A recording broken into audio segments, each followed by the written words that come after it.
Welcome to the Education Pre-Hospital Care Research Forum Journal Club. Here in our PCRF Journal Club, we promote evidence-based practices by critically evaluating the latest science in emergency medical services. We hope our discussion will help advance EMS practice. Through the generous support of our sponsor, Limmer Education, we can make science more accessible and understandable.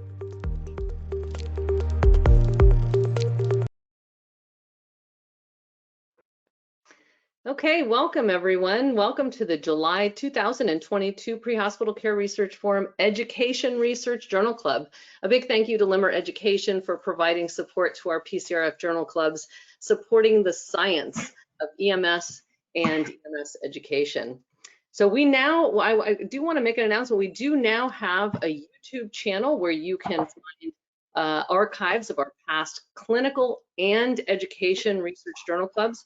And that link you can find in the chat area. So if you go into the chat area, you'll see the link to our YouTube channel where you can watch some of the archives of this. My name is Megan Corey, and I'm joined here today by Alex Tremblay and Katie O'Connor and Dr. Bill Toon. We also have a guest panelist today. We're really happy to have Sahej Khalsa, who is the director of the EMS Institute at Santa Fe Community College.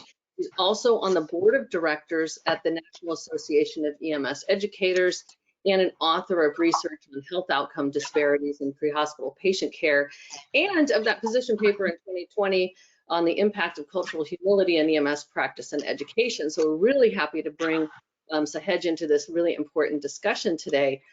We're also very happy to be the study's primary author, and so we'll bring in the author in just a minute. But today, the article we're actually going to be looking at is entitled "Success for All: The Education Equity Mindset of University Faculty Members." This is in an open access journal, so everybody can get it, no excuses. This is the International Journal of Teaching and Learning in Higher Education, just recently published. I cannot stress enough, and I think all of our panelists are going to tell you to pull this article and read it again and again and again. So this is something we're going to talk about, such an important topic today. So if you are joining us during this live broadcast, please use the chat to interact and discuss the topic with other participants. Use the Q&A for questions directed at the panel members.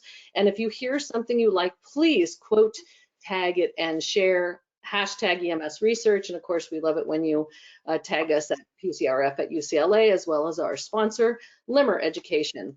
So I'd like to first, before we bring in our primary author here, I wanted to first ask Sahej Khalsa to introduce himself, because Sahej has been participated on this webinar before, but I'd like you to tell us a little bit about what's going on, who you are, first of all, in case there's anybody out there who has been under a rock and doesn't know who you are, and also what you're doing in terms of education equity with the NMC. Yeah, thanks, Megan. That was quite an introduction. I appreciate it. I am program director here in New Mexico. I've been here for a while, been a paramedic for quite a while, and if you're looking at my webcam, you can see I don't look like your typical paramedic. And this has caused me, among other things, to have a significant interest in equity in care and the inequities that exist in care and what we can do to bridge those. So I've done some work in that realm, published some papers,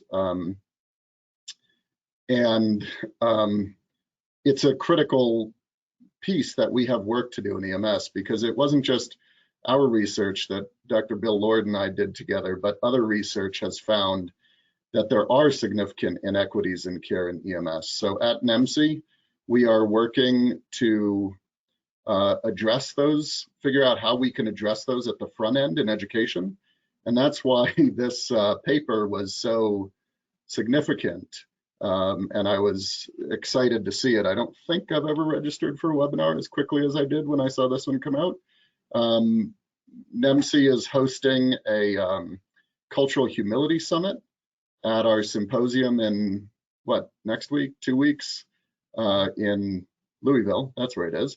and we invite everybody who can to attend. It's actually free because we believe that this work is so important that cost shouldn't be a barrier. So if you can get to Louisville, we'd be happy to have you participate. There's also the National Registry Idea for EMS group that I'm a part of, and we're all working together to try and bridge these gaps. And this paper, like I said, nicely supports the work and reinforces the need for the work that we're doing with educators and with EMS providers. That's great. Thanks, Sahej. And one of the things I wanted to also mention, in case I want to give a little plug to a recent two-part series that is on another, it's on a podcast called the EMS Educator Podcast. If people have not listened to this podcast, please do. EMS Educator, I believe it's Prodigy EMS that does this. And Sahej and Katie were part of a two-part series that looked at addressing biases in patient care and then addressing biases in hiring practices. So check that out. I strongly recommend that as well. So I wanted to go into this, and I think you mentioned it, Sahej, was really important, is we look at disparities in patient care. So that's sort of the downstream effect. And when we back that up and look at, you know, we talk about diversity in our workforce, we look at things like staffing models and you know, mix of students and things like that. And I think Dr. Nadelman in this study, I'd say the first 6 pages of this is like probably some of the most important background I've read in an article that I'd like to point our educators to as well. That really makes the case for why we need to look even further back and look at the gatekeepers, the courses and faculty that are the gatekeepers to equity and to broad participation in our field, and that, you know, eventually may downstream affect the care of patients. So Dr. Nadelman, no, I'm sorry, Nadelson, sorry, am I pronouncing that right? Yeah, it's Nadelson. Nadelson, thank you so much for being here. I looked at your volume of work and I thought, wow, we are so fortunate to have you. So I want to bring you in right away and just dive right into this this research, and then I want to invite Sahej also to take the lead in some of the questions that we have in reading this research. I did want to bring up the background of this study. Is the first 6 pages of it was probably some of the most important work that that I'd like to actually share with my own faculty when I go back and have a good discussion about what all this means. But maybe you can introduce yourself and just tell us what led you to this piece of work, particularly on equity, and then I can have other panelists ask you any questions about but we'll spend some time on the background a little bit here. Fantastic. I want to apologize. I was on here and then suddenly it just completely stopped and kicked me out. So I had to reload and get back in here. So hopefully it'll be stable now. So I apologize. Louis Nadelson, I'm a professor and department chair of leadership studies at University of Central Arkansas. I've been really intrigued by mindsets for quite a while, and I've used that mindset model in different areas as well. So I have an entrepreneurial mindset, and I've used these mindsets when you've got a really complex situation where it's not you've got it or you don't. And that it's also dynamic, that it can be highly situational, contextual, or it could change over time, just through knowledge acquisition and experiences as well. And so this whole idea of this mindset then is that you can consider situations in terms of on a spectrum or a continuum, instead of you have it or you don't. So it's not a black or white situation, even though we use somewhat of that as an image there to depict what a weak mindset would look like and a strong mindset would look like. But also understanding that weak mindset may shift to a strong mindset given the right conditions, and vice versa as well. And so particularly as you are experiencing any kinds of threats, you may revert really quickly to that weak mindset because suddenly you're really concerned about other situations and so forth. And so starting a new job might be where you are just trying to figure out where the restroom is, or how to use a copy machine, or log on to a network or something, or colleagues, or sudden changes. Oh, there's a pandemic that's starting, we're shutting everything down for a while, and so suddenly these become a lower priority. But we also embrace the idea that once you form a strong mindset, it's really easy to recover that once you have experienced other situations. And so the goal is to help facilitate and work toward in different ways people acquiring and really developing a strong mindset. So the issue with equity is that I was really prompted with the last president and the 4 years of what I saw was many years of efforts to try to be more inclusive, more accepting of diversity, more accepting of different cultures and so forth, to a very rapid, what I would consider a retreat from that perspective.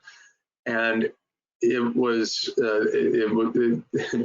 very disturbing for me and others around me as well, as we have been trying to be more inclusive and trying to be more equitable and really sharing, power and really trying to use.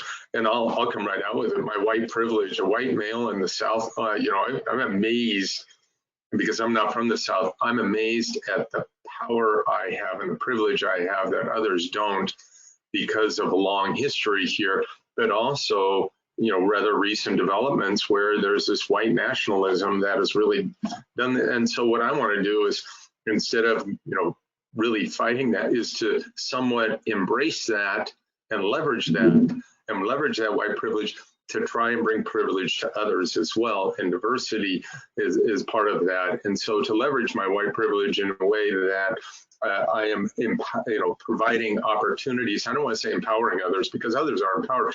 They just aren't afforded the opportunities. And so, and what I'm trying to do with these mindset work is to help others that may be in my position to go, what can you do to broaden participation, broaden belonging, broaden equity, broaden diversity? And part of that is having this mindset of what equity is. And I've seen the T-shirts and I've seen people talk about it and so forth, that equity, it's not a pie. It's not like, well, if I share my power with you, then I get less pie and you get my pie. It's not like that. It's that if I share my equity, if I empower and we are sharing together and increase equity, we become more inclusive. And so that model is just kind of it's a real hindrance to equity work. And so we're really trying to change the conversation around that as well. We were particularly interested. Oh, go ahead. So this background that you had also cites what we're looking at right here is a spectrum. This was the first figure, I think, in this was defining an educational equity mindset. So people that are reading this slide, but you haven't read the article, I would just say turn to the article. Each one of these has a section on it with the literature and the body of work that has supported each aspect of education equity. So this is the actual defining what that means and defining the mindset on a spectrum, which I really liked. I just wanted to clarify that, because now you're getting to your work, right? How do we now, if you're going to do research on it, we want to be able to measure it, right? So that's where you're headed next. I'm sorry to interrupt. Oh, no, that's fine. I thought there was a conversation. I appreciate it, Megan. So, I appreciate you bringing that in and bringing it back to the figure here as well. And so what I'll kind of recollect around what you were talking about there as well.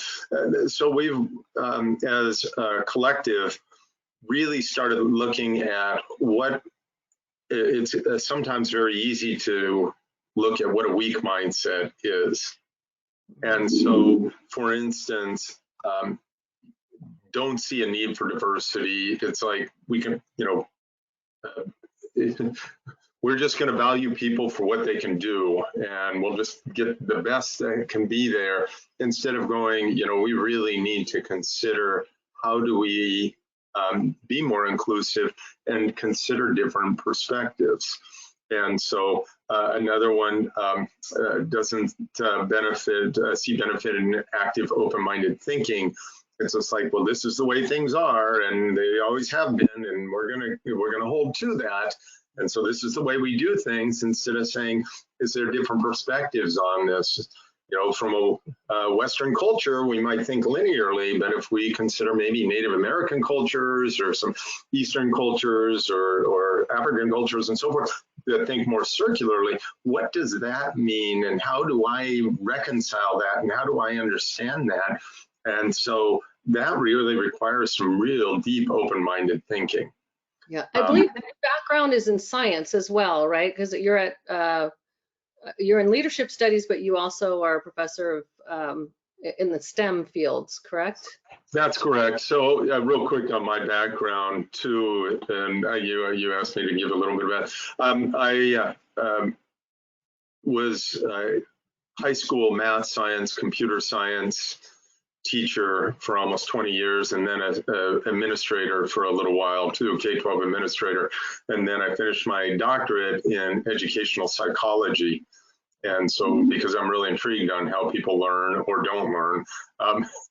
So I prepared math, science teachers for a while, but I really got intrigued with leadership as well, as seeing myself as somewhat of a change agent. And so how do I effectively lead change, if you can really do that? But it's by empowering others is what I have found over time is the most effective way to lead change. And so it kind of took me down this path to leadership along the way there. And so, go ahead. Sorry, I think when you were saying things like,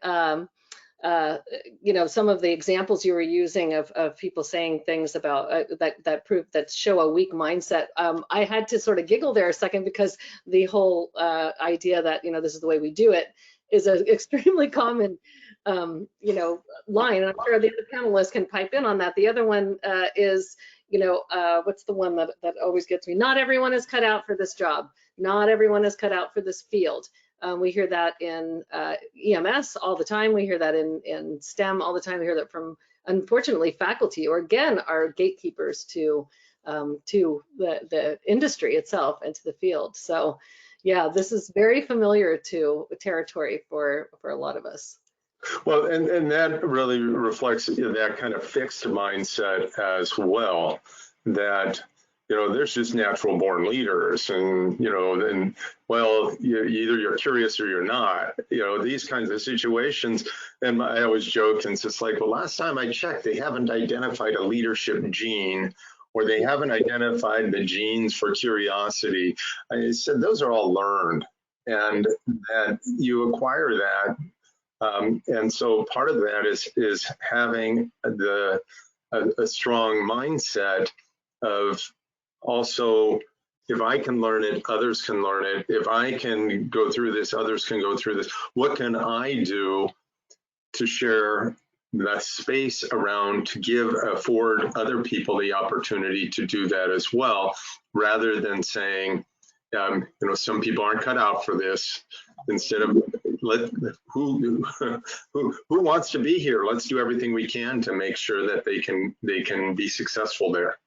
Yeah, and some of that comes, and maybe Sahaj, can you come in and comment on the tension between things like policies and standards, and this is how we have to do it, and and equity. There's some tension, or at least perceived tension.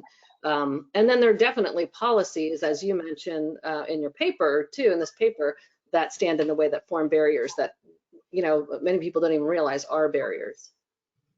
Yeah, I think, Dr. Nadelson, thank you for being here and for this work. It's great work, and it aligns quite nicely with a bunch of the work that we've been doing to address these issues in EMS. One of the things we talk about is, as Megan was bringing in, is I think there is tension between the intent of policies and the purpose of policies and the impact of policies, right? And the example that if people have heard me talk about it, the example that I use is a no head coverings policy in a paramedic program, or a no facial hair policy. And again, if you're looking at my screen, you would see that those both would impact me, but I promise I don't want to go to paramedic school again. And so then the question becomes, what is the purpose of those policies, and what is the intent of the policies? And then most importantly, what is the impact of the policies, right? And if we have policies, as the phrase we've been using a lot is the gatekeepers to the profession, if we have policies that are facially neutral, pun sort of intended,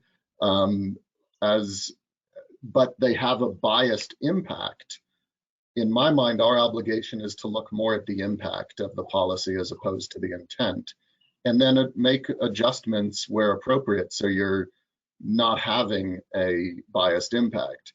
And it would seem to me, and Dr. Nadelson, perhaps you can comment on this, that in order to do that sort of examination of policies requires an equity mindset, right? And so then you mention in your paper that faculty members may need explicit, focused professional development to develop that equity mindset. And so if you could talk about, like, what does that look like? What does that take?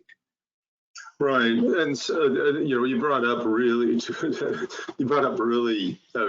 really good points there. And one of them is, this is the way we always did it, and it's just like, so who are we excluding when we always do that?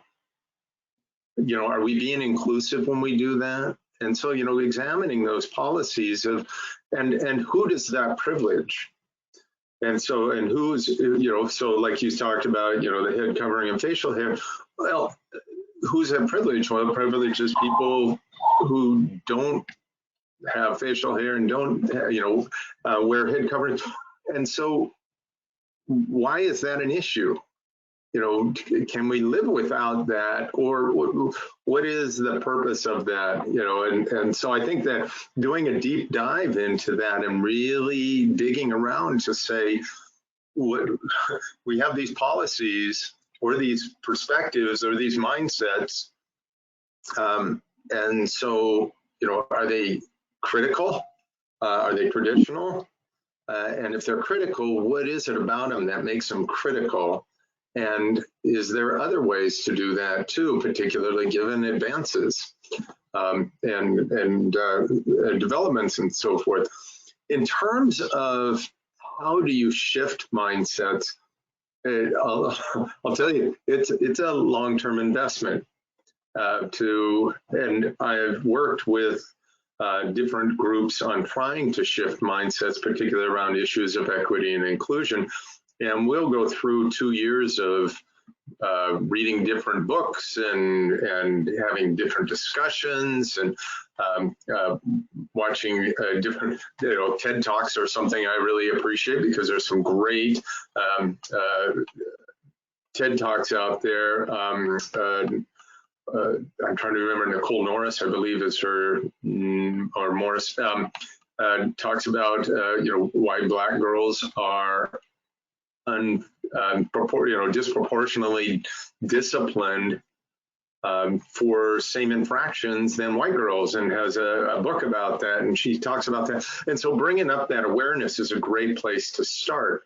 White Fragility is another book that to read, or caste, about the caste system, particularly from the perspective of Black Americans and what's happened over time and how we got to where we are. And so, bringing up that awareness, and then start identifying that, and then doing what can we do locally with this information to be more inclusive. So is it hiring practices? Is it our application practices? Is it our curriculum? Is part of our curriculum a hidden curriculum that might include biases that may be, racial, ethnic, gender biases there. And so let's look at that. And so, there's multiple facets to this, but I think starting with that awareness and then starting with how does this influence our work, and it's a great place to go with that. I want to bring up this figure that everyone sees in front of them. This is actually, so the previous figure was defining educational equity mindset. This is taking it to actions. How do we develop measurable, observable ways to research this and to kind of, look for behaviors that would represent an educational equity mindset? So that this would be your conceptual framework, I'm assuming. Something that Sahej said too that I think is important is one of the common things you probably hear, Sahej, when you bring up policies like the ones that you were mentioning are, oh, there were safety issues or something like that, right? But no one can really cite these things. And I just want to remind everybody that in the 70s and earlier than that, women couldn't be astronauts because one person actually in very high power had said, can't do it because the method that we use of urinating in space just doesn't fit the female anatomy. So excluding a complete half of your population because you haven't built the right, thing. And of course, that's changed very quickly. Well, not too quickly, but it did change simply by changing that one thing, recognizing that, you just need to rebuild something. So something you said, Dr. Nadelson, was, maybe, with advances and everything, that let's really look at that, whether these policies really do, have some other safety or whatever issue and don't exclude people. So talk about these things, and maybe Sahej, looking at this, what did you think in terms of as a researcher, because you're a researcher too, did you start kind of go into how can I measure this in our faculty, and how can we do action research on this? Yeah, absolutely. I saw this and I thought this is great because it defines, discrete behaviors that I think many of them would be measurable, right? That we could look at to see, the focus here wasn't on EMS, it was on other professions, other areas of education.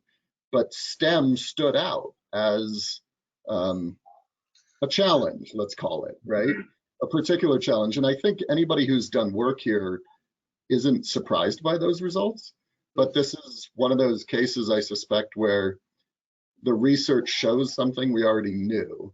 And when I saw this and I read that you sent out a survey, my immediate thought was I would love to do this survey with EMS educators across the country and see where we sit collectively with our equity mindset. And, I want to be very careful as we're having this discussion that this is, in almost all cases that I've seen, this isn't a case of an individual acting maliciously, right? In the paper, there are a bunch of different explanations, including class size and workload and tradition and all these other things that come into play. And I would suspect in EMS, well, actually, I won't say what I would suspect, but I think we all know what the likely outcome, but I would love to do a similar survey with EMS educators specifically. Let's talk about the research then. So this was your kind of conceptual framework, and then your research questions were, how strongly do your faculty members express an equity mindset these attributes, and engage in those actions? So we had both the attributes and the actions. And then how does faculty members' educational equity mindset vary with their personal and professional variables? So that's, where they teach, what levels they teach, all of that kind of stuff. So these were the research questions. So then you had to develop a tool, I believe. Well, first you invited 1,764 faculty from four-year universities, 208 responded, and 180 completed 90% of the survey or more, and that's what was kind of the floor that you had. You had to complete 90% of the survey or more. The average age was 50, and 106 were female, and majority white, 166. And then you developed these instruments though too. So you developed the survey instrument and collected both qualitative and quantitative data. And that whole section on survey development is really good too, because, and I draw the listeners to that so they can see how you progressively validated the survey. Looking back, are you satisfied with that, with your survey? Would you, change it in any way? This is one of the challenges with developing a survey, because nobody wants to say, well, I'm not equitable. And so, it's to say, you've got to find the right words in there. And so there's some of that language that I think is continuing to evolve with this.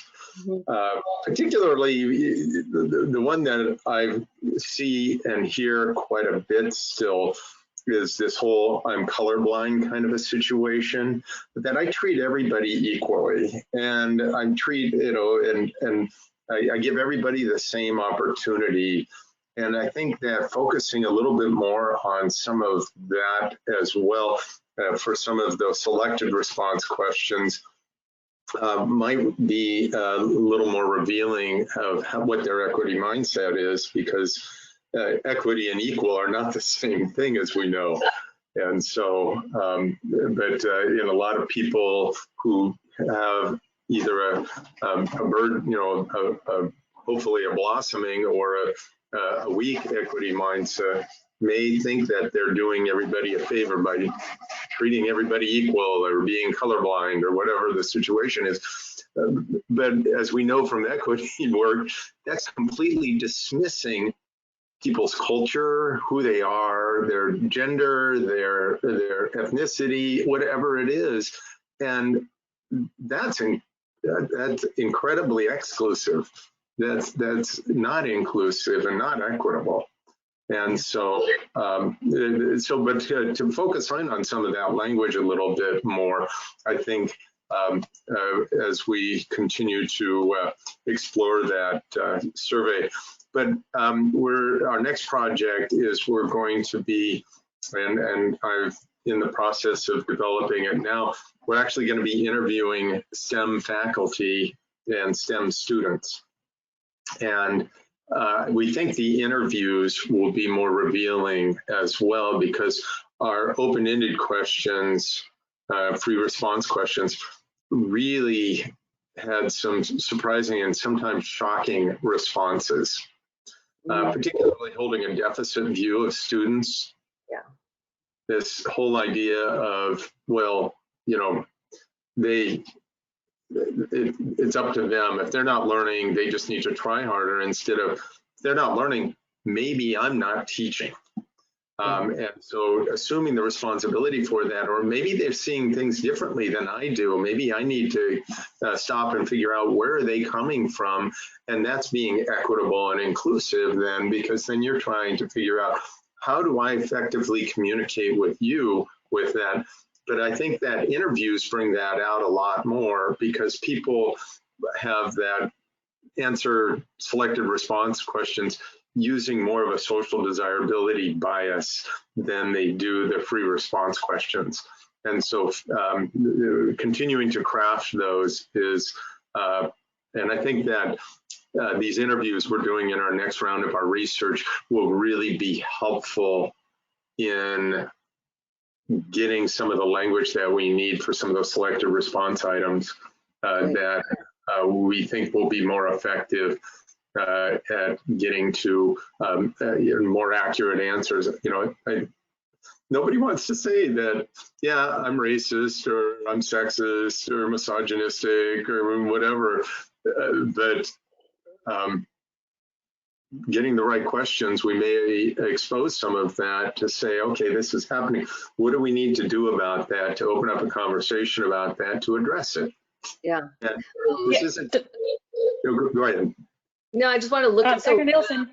Yeah. I just had a quick question about that. I found your results that people were open-minded and still had deficit thinking. I'm wondering if you thought that was because, like, you can be open-minded but come to the conclusion that's a deficit thinking mindset, or if you think it was more related to the survey tool and people were like, yeah, I'm open-minded, but then in the free response, that deficit came out. It was just really interesting that you had the same levels. Like, I'm open-minded, but I also have deficit thinking. Yeah, so I think that people say I'm open-minded and inclusive, but the thing about the deficit is, and I see this particularly in higher ed, I didn't notice it as much in K-12, but it's there as well when I worked in K-12 education too, that if a student's not learning, it's because they're not trying hard enough, they're not putting forth the effort, they're not, it's all about them not doing enough, instead of going, what can I do to help with that? And I see that particularly in higher ed. Hey, these students, if they don't come ready, I can't do anything for them. I hear that a lot, that they need to come to college ready to read and write and think. And if they don't, then maybe college isn't for them. And so, that's very, and a lot of that has very racial and particularly class overtones to it. Yeah. One of the things I just wanted to catch up with here was when you're looking at the research, those folks who are reading this article, remember we always look at things that might affect the outcome that we want to look at in terms of variables. And remember that one of the research questions wanted to look at what are the professional kind of variables and do they differ. So this was the spread of different disciplines that the participants were in. Education and humanities and social sciences were a big chunk of it, which is why some of it surprised me, because those tend to be kind of more on the equity oriented side versus the STEM and health sciences. And then you had some other in art and business. And then the levels of students taught also was measured. So whether there was a mix of lower and upper division graduates, graduate students, undergraduates. So I just wanted to throw that out there because we always look at demographics. We didn't. You didn't look at other demographics. I noticed you didn't look at the ethnic breakdown of the. Oh no, you did. Sorry, you did. But that was just 166 white faculty, so there wasn't much of a breakdown. So. Yeah, we just didn't have the statistical power or the enough representation to really draw any conclusions on that. So we have to be more strategic moving forward on how do we gather data from a greater diversity of participants. Exactly, because one of my fears has always been that we're going to spend so much time focusing on staffing mix that we're going to end up with a slightly more diverse workforce in the same problem, the same inequity, in terms of inclusivity, deficit thinking and that kind of thing, and we'll have just a different group that's excluded. So something that Katie was, and Katie, this is why I'm sorry to interrupt, I wanted to forward it because you were using some of the terminology that was from the attributes list. So this is, these are the associated, these are the codes actually, the associated codes that you use. So remember, this is quantitative and qualitative. So you're gonna hear some statistics and you're gonna hear some coding that's going on. So these were the mindset attributes and the codes that were assigned to them. So if you could carry us through some of the things that we've been talking about, which is what you found in your results. We've been mentioning them, but you have some tables in here too. And if you can explain to us what we were seeing in terms of the results. Right. Well, so, these were based on our selective response items here. And so whether we have the means and standard deviations of those. By the way, more than happy to share our survey. It's a Qualtrics-based survey. So I can give you, I could share that through, if you've got a Qualtrics account, I can share that with you and then you can make a copy. Or if you don't, what I can do is I can download that as a PDF and send it to you. So please feel free to reach out to me if this is something you would like to have a copy of. This work is too important to start hoarding or hiding or territory. And the irony of, I'm going to talk about equity and inclusion, but I don't want you to have what I have. It's crazy. Anyway, Alex and Katie, if you guys can come in on this, on the evaluation of some of the tables that I'm about to put up. We're going to look at this one and the next the results, basically, the table results. So please, Alex and Katie, feel free to jump in here too.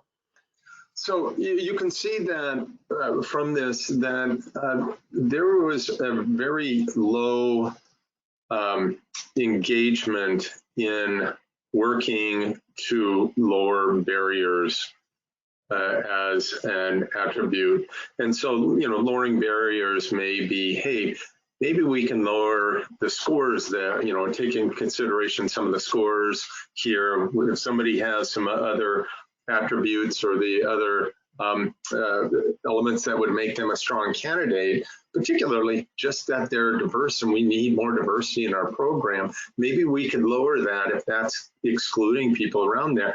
And there's just not much of that consideration happening. You know, it's more, we got to keep our high standards and we got to do this and you know, if they don't come ready. And so there isn't a whole lot of work in there.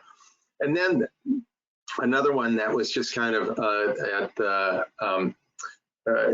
the neutral level was valuing and embracing diversity. And this comes around to that kind of whole idea of, well, I'm colorblind and this shouldn't matter. I mean, I work with my students no matter who they are and where they come from. And so, you know, it's not about diversity, it's about chemistry, you know, or whatever it is there. And so we saw some of that in the language that we had from our qualitative, but it would also explain some of this here as well. On the other flip side of that, we did have people say that they're student-centered in their teaching. What we want to do is tease that apart now of what does that mean and what does that look like, because our qualitative data showed some of that, that, you know, what it was is that, hey, you know, if a student's not doing well, I ask them to come to my office hours, I go out of my way, I reach out to them, you know, I work with them, you know, I really try to scaffold their learning and so forth. So there were some elements of that in there, but there was a lot of, well, if they're not doing well, I recommend they go to the writing center or the math center. And so, yes. Saj, were you going to say something? Well, yeah, I apologize. I didn't want to interrupt you, but this is a conversation. Yeah, I would be very curious to see the students' responses on this same survey for some of these. You know, some of the respondents, you've got 5s on here, right? So they said, hey, I'm great at this stuff, right? And I would be very curious to see their students' responses, because theoretically, if they're truly student-centered in their teaching, there should be alignment. But I wonder if there would be, and I've wondered if I'm wondering if you've given any thought to surveying students and comparing their results to what the self-evaluation of the educators. So we were set to gather data from students spring of 2020. Bad timing on that there. And so, you know, we thought, particularly with the pandemic and so forth, that just doesn't, we're not going to get accurate responses. And so we're waiting for a reset, but we're looking at maybe doing it again, trying again this academic year and approaching that again to see about that, because I think you're absolutely right.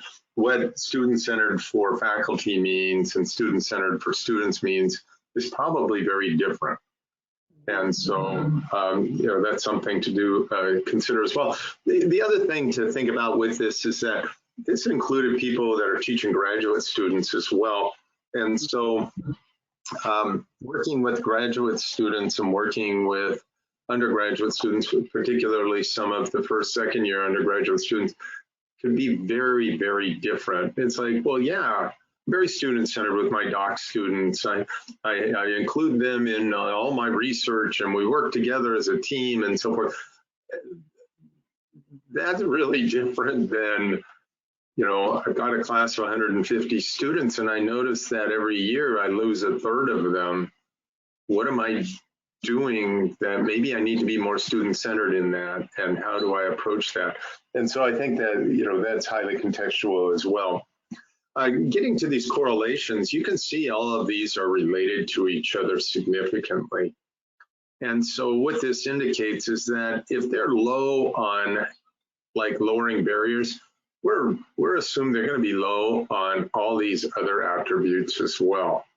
And so, and vice versa too. So if they're high on lowering barriers, they're going to be high on the other attributes. And so this is where we had confirmation that this is a mindset and that it's related, and these elements that we've talked about are related definitely, such that if you have embracing diversity and values that and so forth, you're likely to hold a very different perspective than somebody who doesn't, have that same perspective, that is colorblind, or I treat everybody equal and so forth, where they're not valuing and embracing diversity. They're likely not to do some of these others as well, or they do it to a much lower extent there. And so, confirming that this mindset is this connection of all of these, and that if we can move one, this is encouraging, if we can move one of those, we may be able to move the others as well, because they move collectively, is what we're assuming now based on our data. Yeah. Speaking of correlations, you did also find that there was correlated to the years of education that the mindset got worse. And I was wondering what your thoughts are with that, because it's a little disheartening for me. The longer you're in education, the less of an equity mindset you have. So I didn't know if you could speak to that correlation.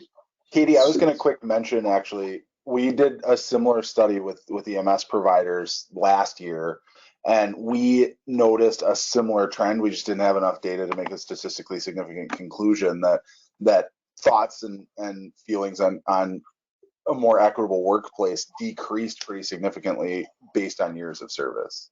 So I think it's interesting that we see a similar case here. Yeah. So, and I think that, Katie, to answer your question too, and thank you for that. That was awesome to hear that, because it confirms, it shows that this isn't specific to particularly the people that we measured, that it may be more domain general than domain specific in there. But to get to your point, Katie, I think it's more generational than it is years of service, so that years of service becomes a spurious relationship. And so years of service means that people are older, and then when they're older, they come from a different generation, and the different generation had different ways of thinking, and is one of the situations. Even though equity, and I think that it really depends on where you come from. I mean, I came from inner city environments, and I've worked in inner city environments as well, where there's a great diversity, and to me, that's what society feels like, and that's what I feel good in as well. But there's other people, particularly generationally, they may come from, like in STEM and so forth, where it's predominantly white males. And they come from that culture, they come from that perspective, and they've retained that. And because of that culture, now we're seeing that shift over time, we hope, as we become more diverse and inclusive. But also, you're looking at a culture shift that needs to happen, and those tend to take more time than policy shifts. Yeah. Yeah. Talk to us about this, and you mentioned this a little bit earlier, these graphs that you have that show how you frame a question versus how the subjects answered the questions. I think that's what we're really looking at in these charts. Yeah, so you can see, particularly, why students might not be learning. And there was a lot of deficit thinking. Well, they're just not trying hard. They're not putting forth the effort. They're not doing this. They're not doing that. They don't come prepared. They're not putting in the time, whatever. And so a lot of deficit thinking, and then a lot of privilege thinking as well with that. Well, my students who put in more time do better. I don't know why these others can't do that. And instead of going, well, the reason why they're not is they're working, 8 hours a day in addition to trying to go to school and supporting, family members, or who knows what the situation is with that. And instead of stepping back and going, I don't know, I need to talk to my students and find out where they're coming from, why they wouldn't do that, which we had a little bit of, but not very much of. And so you can see that privilege and deficit thinking was kind of pervasive through all of these here, which was a little disheartening with this, but it also provides an opportunity for additional work of what can we do to raise awareness about that, particularly as we're preparing faculty members with that, or we're working, professional development. We take our professional development time and we spend time exploring these issues in both the department and the College of Education. And so, but it kind of depends on, this was a really interesting thing. It was about the student, how, when the student's not doing well, what about it? But if we were asking about their teaching, they tend to be, oh, I'm inclusive, I'm good, I do amazing work, and boy, look at me, I'm fantastic. And so it's really interesting. So when it was self-focused, oh, I open-minded thinking, I'm curious, I have high self-awareness and everything. But when it was student focused, it's like, oh, they're bad, they're not doing their work, and they're not. And so they didn't take ownership of that as well. So it shows that they're not taking ownership of their students' learning, but they certainly think a lot of themselves in terms of, what they're doing. And so, it's interesting perspective in terms of for research, how do you frame some of that then to expose that? But I don't know if you can get away from that. And but it's certainly something that's worth exploring more.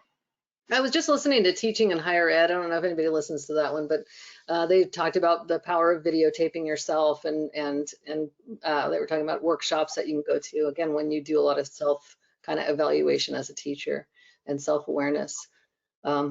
Yeah, Bill Toon, are you out there? I'm wondering what you're thinking about all this. I was going to pull you in a little bit later because you have always on this session talked about preparing our educators. That is the week point. Are we preparing our educators? And I'd love to hear what you think so far. I was trying not to, I wanted to be quiet to not expose my biases that I have. So, I'm sitting here reflecting a lot about things that I've done over the course of my career that enhanced things that I thought made sense, but maybe didn't make sense at all, and may have been actually prejudicial to different people where that was not my intent, but that's what ended up happening. And I know that the armed services, the militaries here in the United States are struggling with this a great deal. And you can see, though, that they've begun slowly to make changes in headgear for people with particular cultural headgear that they're able to wear, and to be able to have facial hair when they traditionally may not have had it, and then tattoos have really tattoos. And for me, it was such a shock when I see cadets at West Point, where I was born and grew up around and stuff, wearing tattoos now, because that was never a practice at the time. So there's a number of interesting things that are happening, but I read something that said we have to make sure that when we have that policy, that we can truly ground it back to something that, if they say safety, well, exactly what is the safety thing that this is? And is there evidence that says this is, truly safety oriented, or is it a shortcoming in technology? I know it's a big thing with firefighters and their face masks. Can they properly wear a self-contained breathing apparatus thing? Well, right now, maybe the technology isn't there. And so they expect, at least in the area where the seal is that they've got to be able to get the right kind of contact. Does that mean no hair at all or a very limited amount? But is it just a question of we're just haven't applied the technology to allow them to have something that isn't affected by their hair? So it's fascinating. It's making me just reflect more on myself over all of these years, and you know, where I thought I was this. My daughter always calls me the old white guy, and she mentions that as it relates to you know, decisions she's seen being made now in policy. She's 19, you know, and a female, and she looks at some of this stuff and just can't understand it. And the people that are influencing it the most are people of my age, and it's really challenging and stuff. So my bottom line is that this is another piece, obviously, that we need to get into our educational process of developing educators, this dialogue, this discussion, and this We lost your audio, I think. we have to make sure, we have to make sure that as we expand in the future, that this needs to be embedded in everything that we're doing. And I'll be very interested to see the student point of view when you do get around to that perspective it back the other way, because it will be fascinating. So thank you very much. I need to go back and read the paper again. And, you know, I think for myself, it's just been very reflective that I've been having here and stuff, and not necessarily making me feel really warm and fuzzy inside. I've been reflecting on some things that I've said this semester, Bill, where I'm like, I did say that to that student. I need to sort of back up, and yeah, definitely. But one last thing I do want to say is I do think if a student does show up in our classroom and they have challenges, I think we need to find ways to keep them in the class, but also help them with those challenges. And that's it. And I at least know at the university setting, that's such an argument that, you know, well, that should have been done through K through 12. And I agree, it should have been done through K through 12. It's not. So what do we do to fix it? And I can tell you that I called it inappropriately. I had to redo my math, you know, to get up to speed when I went back to college. And it was humbling, but yet I enjoyed it. It was my most favorite classes were my fundamental classes, where I finally understood everything and got back up to speed.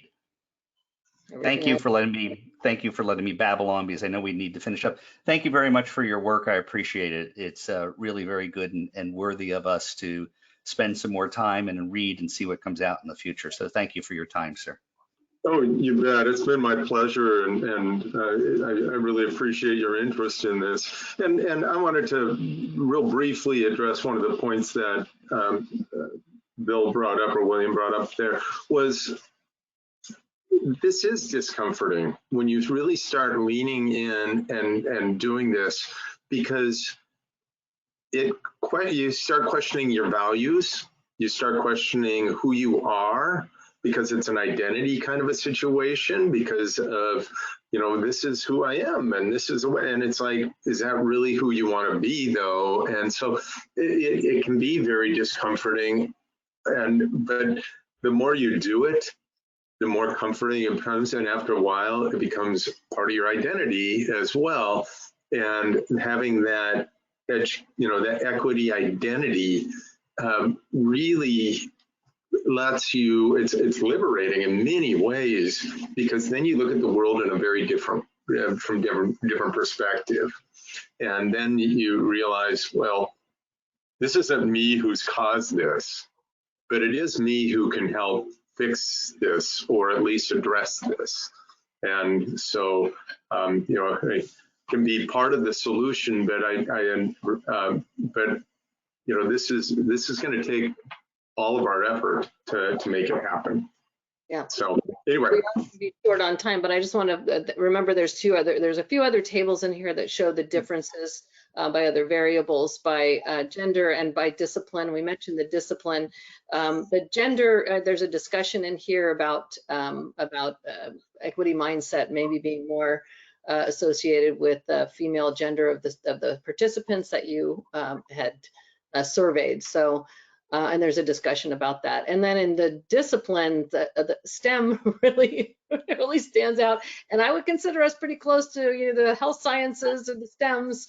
And then the gender issue, if that is something that we would look at as well, we are a field of a majority men. So there may be something, is it more acceptable as a female? Is it, what are the factors associated with that? I'm not sure. But we only have a minute or two left here. I'm wondering if you have Sahej and Dr. Nadelson, anybody else, if you have any comments, where to go from here, so many places, but we'll start with that survey, I think, Sahej. Yeah, I've already, Dr. Nadelson, have your email address, and you'll definitely be hearing from me. And I would echo, this isn't a comfortable conversation.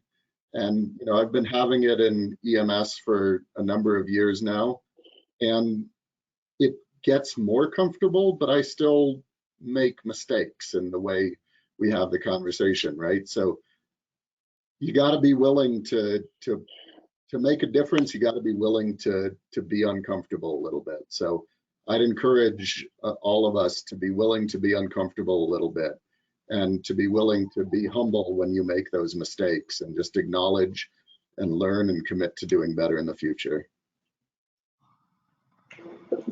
Thank you for that. That's awesome, because that's what it is. That's what it takes, is stepping out of your comfort zone and doing that, and continuing to do it even when it feels uncomfortable.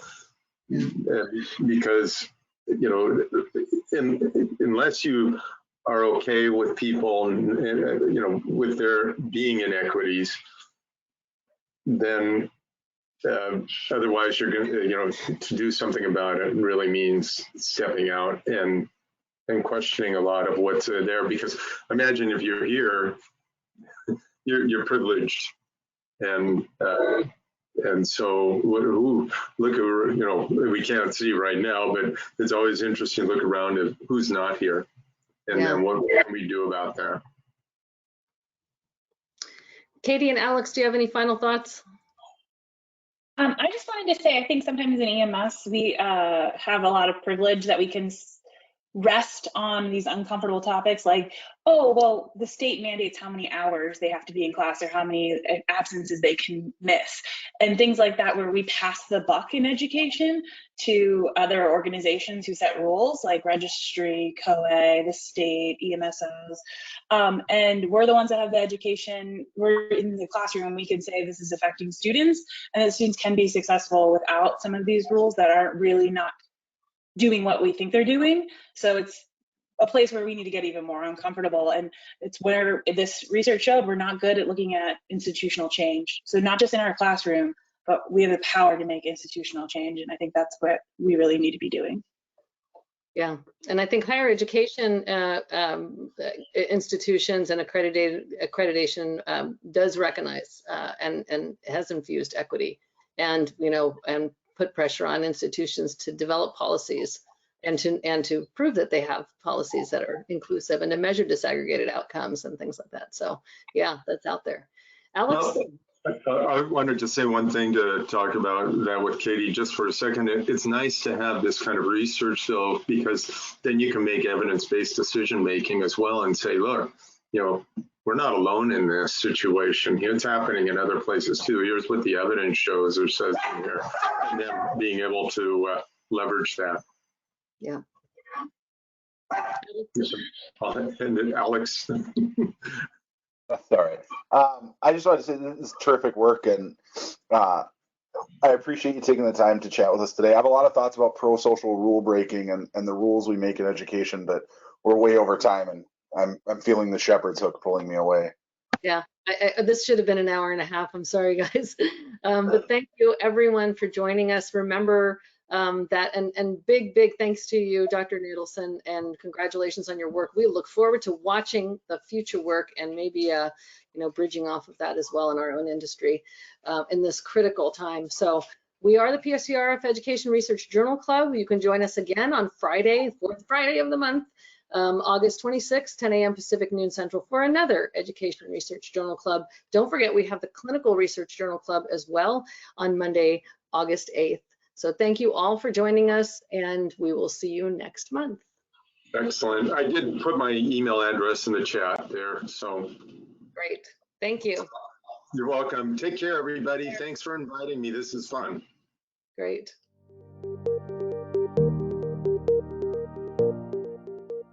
We hope you have enjoyed and learned from this PCRF Journal Club. Please share it with other interested EMS professionals. An archive of past journal clubs can be found at www.pcrfpodcasts.org. You can also find us on Facebook at PCRF at UCLA and on our website at www.prehospitalcare.org. A special thank you to our sponsor, Limmer Education, providing education tools for success at every stage of your EMS journey.